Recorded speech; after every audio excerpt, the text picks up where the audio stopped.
In the name of self-defense, taking down an attacker with a single punch is a unique life-saving skill. Taking down attackers with just the power of your mind? Well, that seems a little far-fetched. Martial artists have claimed, boasted about, and built businesses upon all kinds of fake techniques. So-called karate dojos have promoted pressure point knockouts. Kung Fu masters have misled followers with unbeatable moves that don't really work. And some martial arts gurus have even claimed to wield extraordinary powers, like being able to knock out opponents without so much as laying a finger on them. While the martial arts industry has thousands of reliable, reputable people and techniques, the number of fakes out there is far greater than we would ever have guessed. Back in 2015, a New York man named Jay Queiroz was throwing out audacious claims that he was a black belt in Brazilian Jiu-Jitsu and fought under the world-famous GF team. However, the amateur moves that Jay was teaching far from matched his elite credentials. So, the BJJ Police YouTube channel decided to put him to the test and see if there was any truth to Jay Queiroz's outlandish words. Mike Palladino, who is the founder of Evolution Grappling Academy and a legitimate Jiu-Jitsu black belt, paid a visit to Queiroz's gym to confront the man himself. When Mike asked Jay to spar with him for a couple of minutes, Jay refused. From that point, it was clear. Once the truth came to light that he was a fraud, Jay's gym was shut down, and for good reason. Without knowledgeable training, his students were exposed to risk and serious injury. Jay is just one of the many so-called martial arts experts recently coming to light as no-good fakes. But why are martial arts frauds on the rise? It goes back to the outbreak of Kung Fu cinema. The Bruce Lee-style films created an aura of fantasy around martial arts. They brought mass attention to the industry, and whenever something is popular, there will always be people trying to scam money out of it. Thus began the rise of fake, money-hungry martial arts trainers. Pretending to be a black belt when you're evidently not, that's one level of fraud that would anger legitimate professionals all over the world. But pretending to have a superhuman telekinetic martial arts ability, that doesn't invite anger, that invites laughter and ridicule. This is George Dillman, one of the most famous martial arts teachers in the world for all the wrong reasons. Dillon is a member of Black Belt Magazine's Hall of Fame and was named Black Belt Magazine's Martial Arts Instructor of the Year in 1997. But when you hear the techniques he's promoting, you'll ask yourself, why? Dillman managed to convince dozens of his students that he could knock down and even knock out opponents without even touching them, a technique which he referred to as the Chi. So in September of 2005, National Geographic put his claims to the test. On their show, Is It Real?, the host asked for a demonstration of Dillman's famous no-touch knockout. The technique evidently had no effect. However, Dillman dismissed the failure, citing the non-believer as the reason behind its failure. Apparently, also, if the victim had his tongue in the wrong position in his mouth, then the Chi would be nullified? Right. As far as science is concerned, Chi does not exist.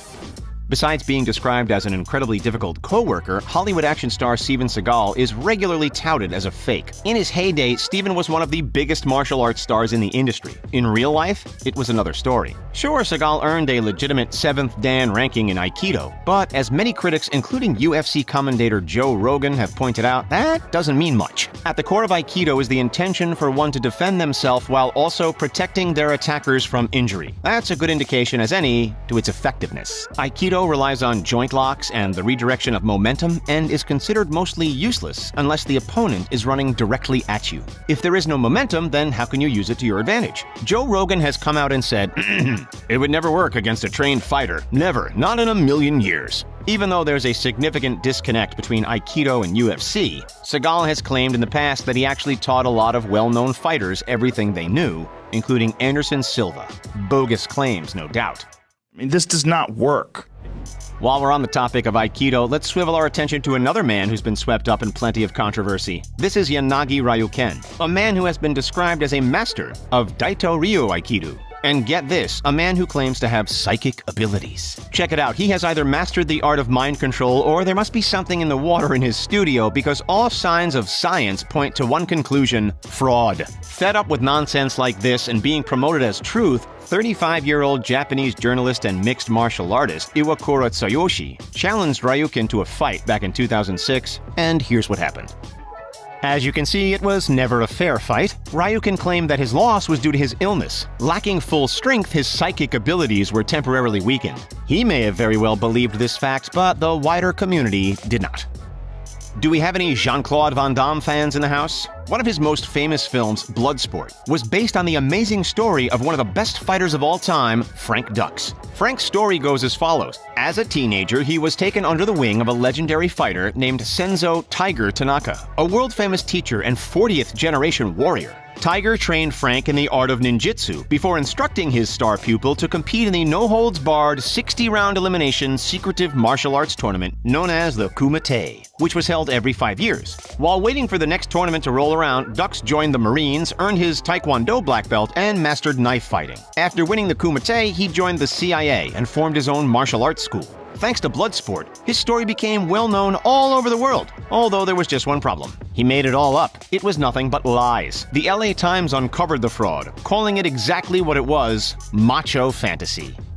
Frank isn't the only supposed martial artist master whose story's been twisted and exaggerated through clever use of the media. John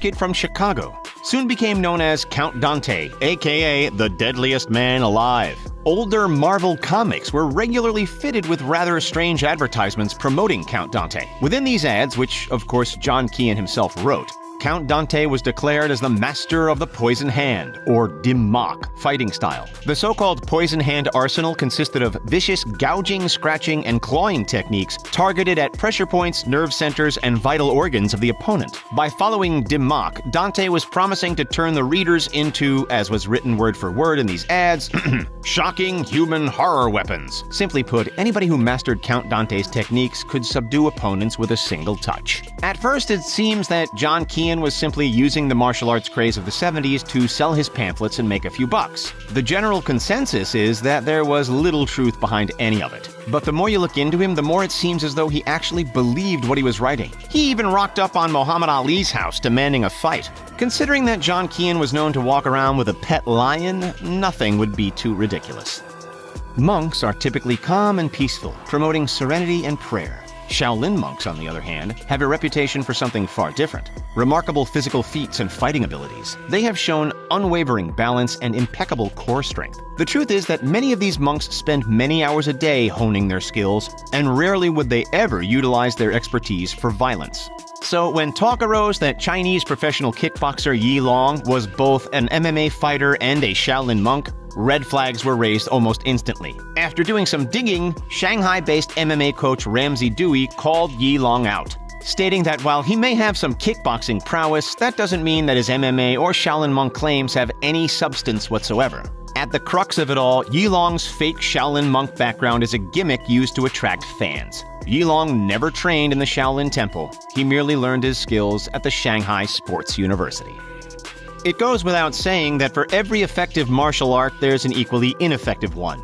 Styles like sumo, Wing Chun, capoeira, tai chi, and kung fu have all been on the receiving end of controversy. One Chinese MMA fighter, Zhu Xiaodong, was getting fed up with all the martial arts masters who were claiming that their brand of training was elite. So, Zhu called out one self-described kung fu master, Wei Lei, who was claiming supernatural powers. It took all of 20 seconds for Zhu to seal victory. He then took down a Wing Chun master in less than 2 minutes within the opening round. For all his efforts defrauding masters, Zhu was sued in 2019 for calling Tai Chi Grandmaster Chen Xiaowang a fraud. The Chinese court ordered him to pay tens of thousands of dollars and to issue a public apology. As if that weren't punishment enough, the government tanked his social credit rating to a point where he couldn't rent or own property or even buy plane tickets.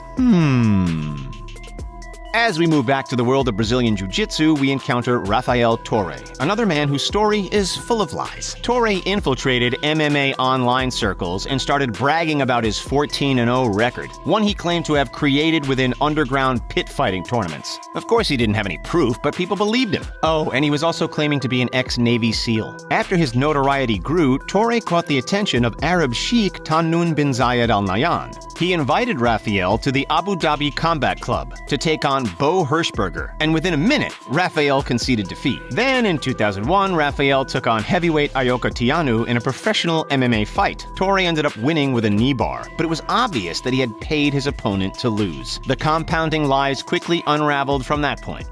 As another example of the no-touch knockout failing spectacularly, one Kaya master offered up $5,000 to any MMA fighter that could defeat him, with most fighters realizing that the no-touch theory was a crock of, well, you know. Take a peek at this video. As you can see, the MMA fighter has no trouble in taking down the supposed martial arts master, putting him away within less than 2 minutes with absolute ease. As soon as the first punch landed, it was money.